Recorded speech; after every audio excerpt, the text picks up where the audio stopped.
L'usufruitier va rechercher des revenus immédiats. Il a besoin de recevoir des revenus complémentaires, mais n'a pas forcément la totalité du capital disponible pour investir dans des SCPI en pleine propriété. Donc il n'aura qu'une partie des capitaux disponibles. Il va rechercher des revenus à titre de complément, tout simplement. On peut par exemple prendre dans cette catégorie un jeune adulte qui démarre dans la vie active. Il a reçu éventuellement un petit capital de ses parents et il a besoin d'un petit peu de revenus pendant quelques années pour compléter ses propres revenus professionnels. On a aussi comme cas de figure la personne, le contribuable qui détient un certain montant de déficit foncier. Les déficits fonciers, on le sait, sont perdus après 10 années de détention.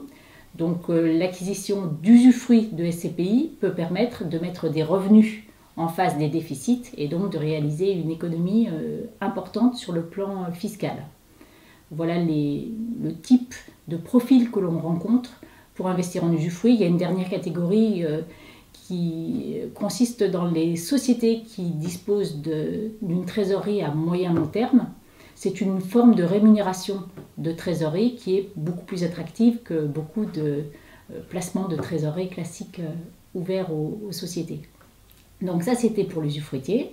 Le nu propriétaire, quant à lui, est une personne qui va au contraire chercher un revenu différé. Il n'a pas besoin de revenus immédiats. Quelqu'un à quelques années de la retraite, par exemple, sera plus intéressé à recevoir des revenus au moment de la retraite, lorsqu'il sera en plus moins imposable sur un plan fiscal. Et on peut aussi rencontrer parmi les candidats à l'acquisition de nue-propriété les personnes fortement imposées à l'ISF, puisque la nue-propriété permet d'échapper à l'ISF.